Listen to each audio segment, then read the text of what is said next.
In 2014, the police commissioner Gerald said that 80%. Prison commissioner. Yes, he said that 80% of the officers, in fact, receive firearm licensing, and that was supposed to be an improvement. I remember your association making the statement that a lot of statements coming out at that time actually endangered the safety of your officers. Explain why. He was merely making the point, it seemed, that in fact they have done a lot to protect the officers. Let's deal with the reality of the safety of the prison officer. We just spoke about the ratio. So when I go to work, any officer goes to work, you have 1,000 people looking at you, knowing you. And that is if you work only at the remand. Right. But if you're an officer like myself, who in the system for 17 years, I would have worked the Youth Training Center, I would have worked remand, I would have worked Port of Spain Prison, I would have worked the Maximum Security Prison, I would have worked Golden Grove Prison. So just multiply that figure. The fact of the matter is that when we started to have the recent murders of officers, we said that any attack on an officer of the state is an attack on the public of Trinidad and Tobago. The response was lackluster. It was lackluster because in 2015, if we just check back probably the last 12 murders, none of them have resulted in an arrest. None of them has resulted in a conviction. And then we have the other officers who are lucky to be alive. We have one officer who has been in a safe house for the last 4 years. Yes, he and his family, sir. He and his? He and his family? No, he lost his family as a result of the situation. I see. Right? And there are many other officers who continue to live on a high level of threat. And then recently we had a threat on the entire service. Not enough is being done. And I was saying that in terms of, once again, you talk about 80%, and I don't know what figure they were using, but 80% of prison officers don't have firearms. That is a fact. And if anyone do any research on personal keep and carry and those sort of things, they understand that that is not the most ideal situation. What you need is deterrent. So although you have the individual, let's just say for argument's sake, you have the person who is armed. The fact of the matter, you're talking about rules of engagement. You're talking about public safety. You're talking about all of these things. And although we will try to have people trained or whatnot, what we really need to move to is to dissuade the criminal element from targeting prison officers on a whole. Now, in every jurisdiction, you have those problems, but our problem is that we are a small island. We don't have some of those cooperative, probably little fancy sign agreements where we could send somebody, probably North America, to work or that sort of thing. So we have a problem here where everyone knows everyone. And although we see the coming out of, I think I saw something from the Ministry of National Security talking about the threat. It was not, no one has ever come out in condemnation publicly. No one. No minister, no prime minister, no one has ever come out in real condemnation of the threats against officers' lives. And this is after we would have met with the Security Council of Trinidad and Tobago. We have been telling them all along, listen, the job that we do is confrontational at times. It is going to get that way. Let's not fool ourselves. And you know, sometimes, every time I hear the media say beat, I just cringe. Because being a professional, we don't beat anybody. We use force to bring people into compliance. And that is a necessary part of the environment. It's one where, and when you look at under the rules and regulations on which we operate, you're talking about the 1838 Act. We are in 2015. Now, they have the new prison rules that's supposed to roll out, but I still don't know where that is. And then you talk about implementation of technology. Officers don't leave home going to work, say, hey, boy, I go in and beat up prisoners today. But look at what the officer is outfitted with. He has a whistle, a keychain, and a baton. Those are his tools to work. So if he has to engage, and then we're talking about we need to implement non-lethal force items, tasers, pepper balls, things that would avoid having that high level of physical contact, where you could have people subdued, brought into compliance, removed from the situation, treated with minimum use of force. But in the absence of that, I mean, and if you see, I thank God somebody with wisdom decided to record some of the interactions that were happening. And when you see the level of resistance that you get, you know, it really begs the question. I don't know what the public want us to do again, you know. But then, can we just be fair? Because you say a baton and a whistle. People know it's not that. When the special forces go in with masks and they go in, they beat. Because we two things here I want to ask.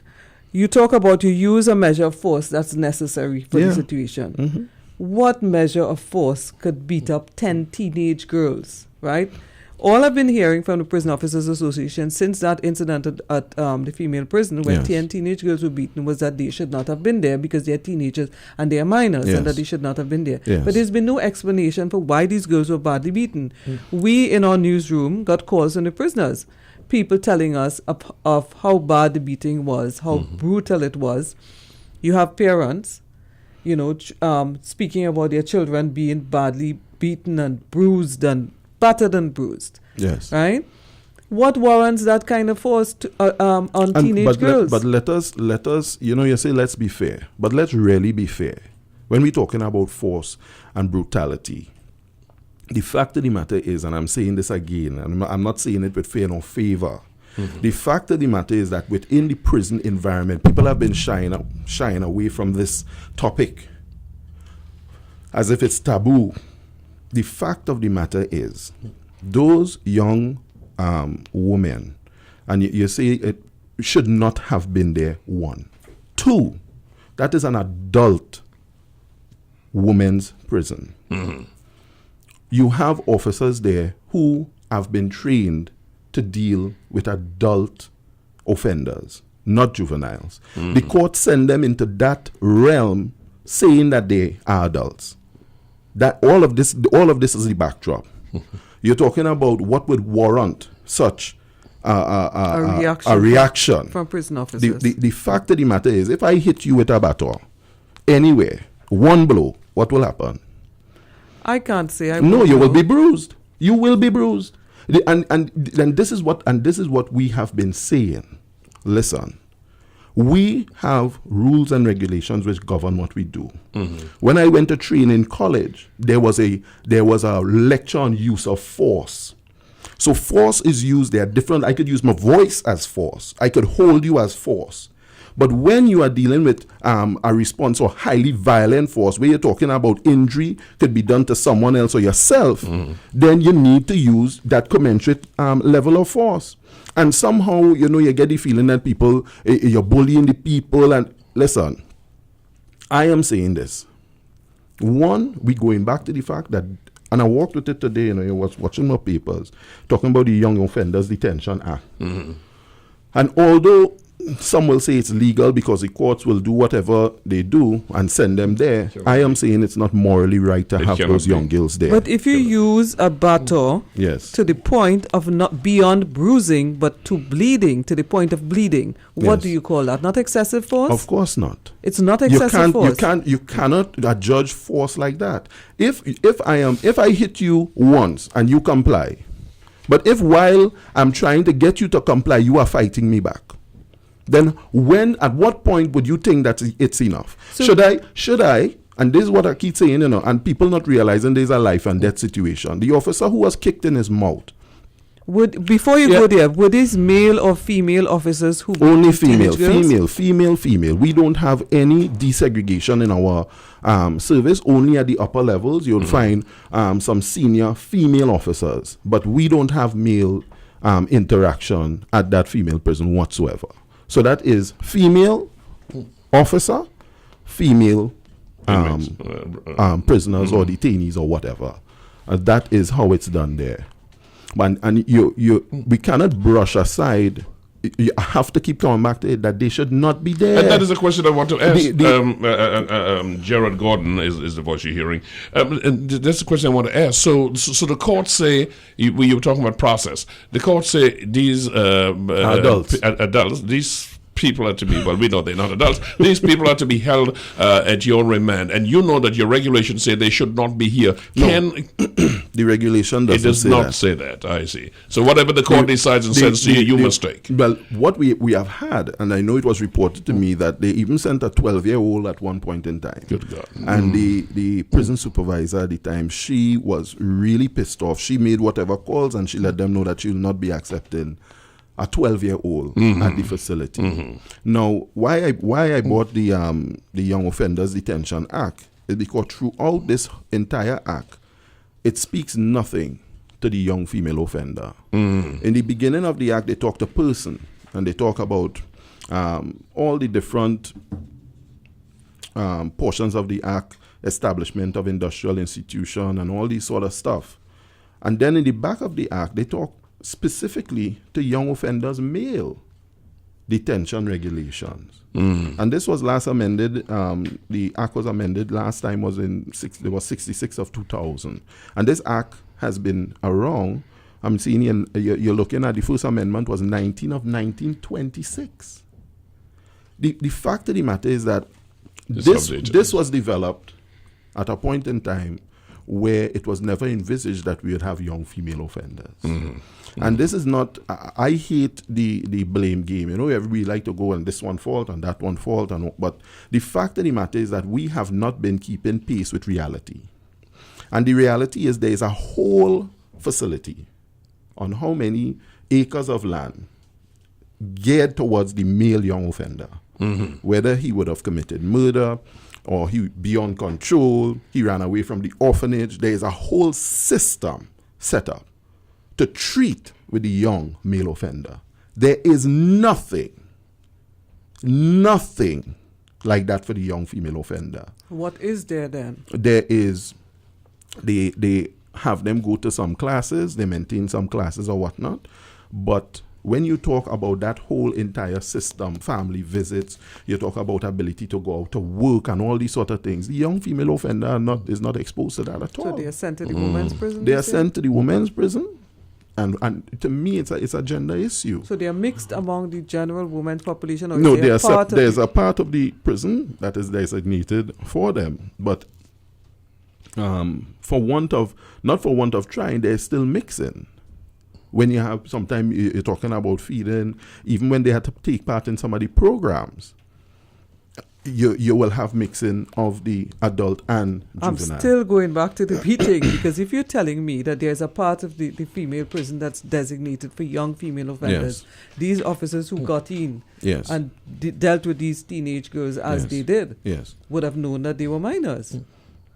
Once again, you're saying that we should know that they are minors. I am saying to you, and probably because of my professional sensibilities, let's put it that way, I stay away from making any sort of broad-based accusations. Being a prison officer, I know what resistance is.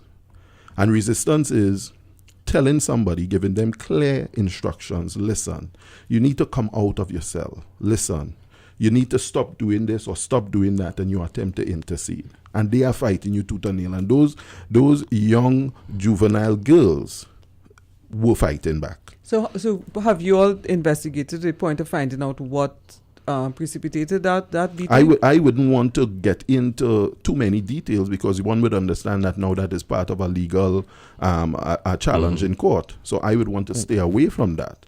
But what I would say is this. It is sometimes heart-wrenching that when we hear the report, that the first thing we believe is that the officer is being brutal, when the officer is the one who is operating in an environment where he was trained to operate. In the case of remand yard, when we had that incident, we got a sense that officers were injured and had to go to hospital and stuff, several officers. in a near riot situation. Yes. In this case, were any of the female officers injured? No, not to my knowledge. There we go. No, well, so hold on. Excuse me for laughing there. I am not going to condone that to justify or successfully justify using force that I must be injured.